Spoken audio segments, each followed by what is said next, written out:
Do you like money, being on TV for way too long, and also exploiting children? Well then, your name is probably Jimmy Savile, or the creators of Bakugan New Vestrioa. So anyways, here's a dramatic recreation of the creation of Bakugan New Vestrioa. Oh wow, I'm finally done with all 26 episodes of my Bakugan New Vestrioa script. Hi, I like money. Oh hey Mr. Cash Money, here's my script, I hope you enjoy it. Can I see my family now please? Ha! To the gulag with you. Fuck. So then the writers were just like, okay, random bullshit go. Bakugan Annihilation Machine. A spaceship that makes Stellaris players wet. And then also Bakugan SAO. And somehow, it kind of worked. But anyways, let's get caught up with what happened in the first arc real quick. So Drago decides he doesn't actually want to be the core anymore because funny enough, watching all of your friends die is actually very depressing. So being naturally very sick of this, Drago magically comes back to Earth and grabs Dan so they can participate in a revolution, just like the CIA in the 1950s picking up random exiled Cubans and giving them military training for no specific reason. And so when they are trying to leave for New Vestrioa, Marucho decides to also just hop in the portal as well, and then they end up like arriving in New Vestrioa to then meet Link, who's probably one of the most annoying characters, and then Dan absolutely fucking curb stomps him and Volt in a battle. And also Mira shows up on a motorbike, which is pretty fucking sick. Anyway, so if you don't know, the Bakugan Battle Rules Resistance is basically just like this song here.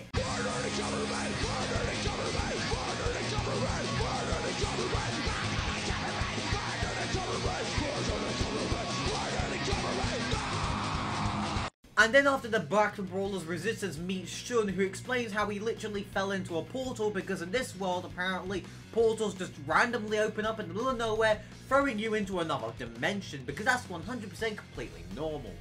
And then after a lot more plot and several holy shit levels of battles, the Battle Brawlers Resistance finally managed to free New Vestrioa from the Vestals. And then the Brawlers Resistance end up going to Vestal, getting on the news, and basically saying that the Vexos and the royal family are very, very bad, and the Bakugan can talk as well, and they're intelligent. So then, like, you know, you probably think, oh, can the Bakugan now live in peace? Well, you're absolutely fucking wrong. Because just like the ATF, King Xenaheld and the Vexos are back, and this time, they want to remove all of the Bakugan from the planet. Sounds like a certain 1939 dictator, doesn't it? And in order to power his, Bakugan removal machine, he doesn't go to bloody Morrison's or Tesco's to get AA batteries by Duracell. No, he decides to fight the fucking Elder Gods of Bakugan for their attribute energy, like any normal person would. And somehow, he wins. And you want to know how he fucking wins? By using a sail formation. Now, if you don't know a thing or two, but a sail formation is essentially when America decided, you know what, they had enough of Iran's navy and did a proportional response to it. As in, literally wiping it off the face of the earth. So the 6 ancient warriors of New Vestrioa are essentially just Bakugan's version of the Mortal Kombat Elder Gods, but if they could actually do something, occasionally. So when King Xenaheld ends up challenging them to a fight and they end up losing, even though they betted their attribute energies on it, they're like, you know what, this probably isn't a good idea giving our attribute energy to some guy who wants to get rid of our species. So what they do was, instead, they just summoned all of the Bakugan Battle Brawlers Resistance, put them into a dimension, gave them all the power that they have, so that way to make sure that they don't lose it, and it also causes them to evolve as well. And then eventually, they kind of just like, they're like, oh, we have all this power now, and if we lose a fight, we lose the energy. Let's go hide in Marujo's house. But just like any changes to War Thunder, it backfires horribly. Because they all get sort of like dragged out for stupid reasons, like Baron's little sister randomly just appears through a portal, and then like someone else just decides just to walk out because they're bored. And then they all like get beaten, and then they just lose their energies because of just completely stupid reasons. So after they decide to lose all the attribute energies, they end up getting, getting the Bakugan removal machine working, and then with only 30 seconds left on the clock, they manage to somehow get it out of the ground and pull it up into space. And funny enough about these sort of machines, right? They tend to kill things, but not in Drago's case, because somehow he managed to absorb all of the energy, and then with that energy, he does one thing, and one thing only. He manages to grow some fucking legs for the first time. I swear, this season of Bakugan is the reason why I hear MLG sound effects every time I close my eyes. It's actually getting annoying at this point. I think I may need to seek medical attention.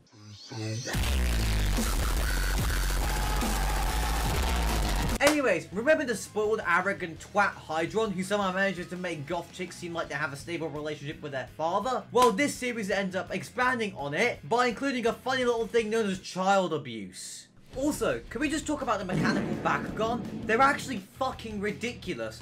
Like, look at borates, for example. He literally has an ability where he just becomes full American. He just goes gun, and then gun, and then he gets a lightsaber. Like, what the fuck is this? And also, just to quickly dunk on the reboot, all of the mechanical Bakugan in the series look way better than the actual Bakugan in the reboot. The Vexus, well, at least some of the Vexus, begin to become unloyal to the King Xenoheld, and end up leaving, only for them to be killed by Hydron. Firstly, it's Volt, who I think is probably one of the only Vexus that actually seems to be mentally sane to a degree. And when he's killed, his voice actor truly felt bad and delivered this amazing, bit of voice acting which he put all of his heart into, as you can clearly tell. This isn't over, Hydron! I promise you, one day you will pay for all the pain and misery that you brought upon the innocents of the world! Silence! And then later on, Link decides he wants to be with Alice and pulls a War Thunder and leaks some classified documents for him to be killed by Hydron, but the classified documents end up getting to the Bakugan Battle Brawlers, which then lets them know about the alternative plan. So then a little bit later on, Mylene and Shadowprove actually go to attack the Bakugan Battle Brawlers base. But then, some tomfoolery happens, and then Mylene has got Mira held hostage. So then what ends up happening is, Spectra, leads them down into a basement because what they're after is, the alternative data and some other shit. And then they end up getting put into Bakugan Sword Online, as in, Bakugan Interspace. So then they end up fighting in there, and then, she pulls out something called, I don't know what it's called, but I was just going to call it the Black Hole Ball, and then it ends up, causing Bakugan Interspace to become unstable, which then ends up killing them both. Obviously, Mira and Spectra made it out safe, so the only two who died here are Shadow and Mylene. Oh yeah, speaking of the alternative plan, it's fucking, insane. I'm pretty sure this is pretty much just the Juggernaut from Stellaris, but put into this, but before it was in Stellaris. Whatever. But anyways, if Bakugan would have made a toy out of that, I would have tried my best to beg my parents for me to have it. But obviously, it probably would have cost £100, but I don't care. I would have wanted that thing. But anyways, enough of me complaining about what toys I would want. So anyways, here's Baku Twins talking about some of the toys from the show. Hello everyone, it's me Faisal aka Baku Twins, and I am glad to join once again. The first and most notable Bakugan gimmick introduced to New Vestrioa is the Spin Bakugan features, which are also called in certain Bakugan as Vortex, Orbit, Typhoon, and Cyclone. These gimmicks work the same but have a few differences between them. Here I will demonstrate two of the spinning Bakugan, one being a Spin Bakugan and one being a Vortex Bakugan. Spin Dragonoid has both top and bottom parts, where you need to wind up, and as it opens, it will start to spin. Wow! Now on to the Percival Vortex, which has a jagged part which winds up the Bakugan as you close it. This gimmick also has the same feature as the Cyclone, Orbit, and Typhoon Bakugan. When opened, it will spin. This gimmick is very similar to a Spin Bakugan, but the difference is that it has a flywheel inside, where you would use a ripcord to charge the wheel and make the Bakugan spin.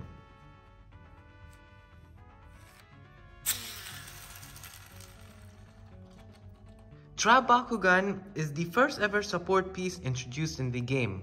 They have different shape as regular Bakugan, where in a battle you will be able to change the attribute of your Bakugan to whatever attribute is displayed inside the trap's body. However, the effect of traps in the real life is different than the anime. Well, do I even need to explain this gimmick? I guess most of you know by now the two Maxis Bakugan, Maxis Dragonoid and Maxis Helios. The light-up gimmick was first introduced in New Vestrioa, but was only featured on Moonlit Monoris and the never-released Bakugan Flare Wilda. When opened, this Bakugan will display a flashing red light. Since I do not have a Moonlit Monoris, I'll compare it to my Battle Gear Riptor. The lightning feature is basically identical to it.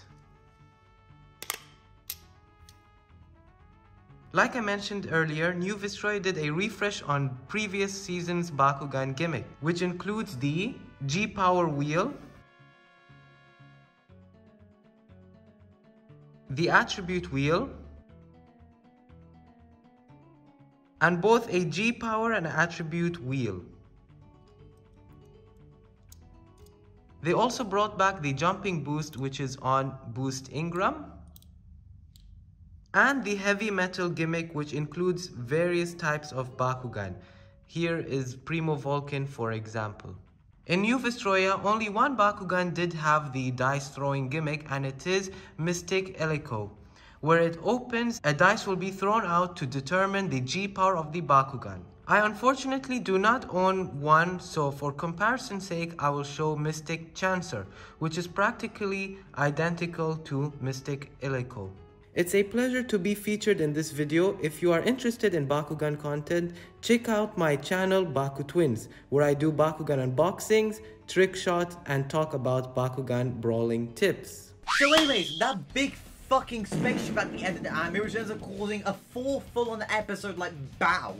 Okay, maybe like 3 episodes, but still. It's capable of literally blowing up an entire planet. So naturally, the Battle Brawlers, being the pure Americans that they are, they literally just start opening fire of literally everything that they have. And like, basically, it does fuck all to it. Because like, that thing has guns that are moving guns. It has other guns. And then it has things that can pop out and fly out, which also have guns attached to them. It's basically America, the Space Empire. So this is where Spectre brings out probably the greatest thing that he's ever made. The Zuckinator. And if you don't know what the Zuckinator is, it's basically a big fuck-off artillery gun, but it's just mounted to the back of Helios. He literally, like, donuts the goddamn alternative plan. He basically turns it into Rengoku at the end of Mugen Train arc. And then all the brawlers eventually go inside there to try and blow up what is essentially the goddamn core of the ship, but they have to fight for other Bakugan as well. And then Mira and Spectre go off to find their dad, who, by the way, their dad's Professor Clay, the guy who designed the ship. And they try to convince him to leave with them when the ship blows up, which he does until, like, he realized, oh no, he left his fucking hentai collection up there. So then he goes back into there, watches what is essentially just, well, firstly, not hentai, it's literally just a video of Bakugan at war, which is the teaser for the next season, and then dies. I just want to say, this arc took, like, Bakugan fights to the next fucking level, if it wasn't already at the next level. Like, some of the fights are actually so over the top, it's actually genuinely unreal. Like, Mark II Helios and Spectre versus Dan and Drago. I've mentioned this in so many videos before, but that has been one of the best fucking fights in Bakugan, period. It's just so fucking amazing. It's so, like, genuinely, my brain could not comprehend how bloody amazing that was. That entire fight. It was just like, you know, so many explosions, so many lasers. It was like watching, like, in certain parts, it was like watching, you know, Gepards firing at planes, like, in War Thunder and, you know, real life war footage. That's how, like, amazing it was. It was just overly insane. And then also some of the other fights for the series were also fucking just wild. This whole arc of Bakugan is like listening to a System of a Down album. You think you know what you're getting, but then like it just throws every single curveball at you ever. Like you don't know what the fuck has happened or what the fuck is going on, but you just keep watching it because it's just fucking amazing. And by the way, 16 Seconds at Sagara is like my favorite lyric ever. And if you know, you know. Hey there guys, thank you all so much for watching this video.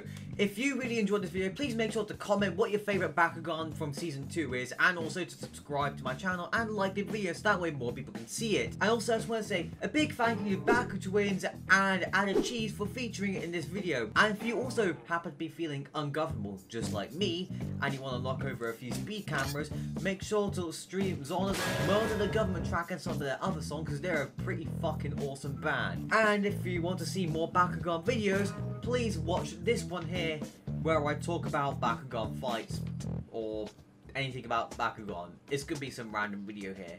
Anyways, thank you all for watching and goodbye.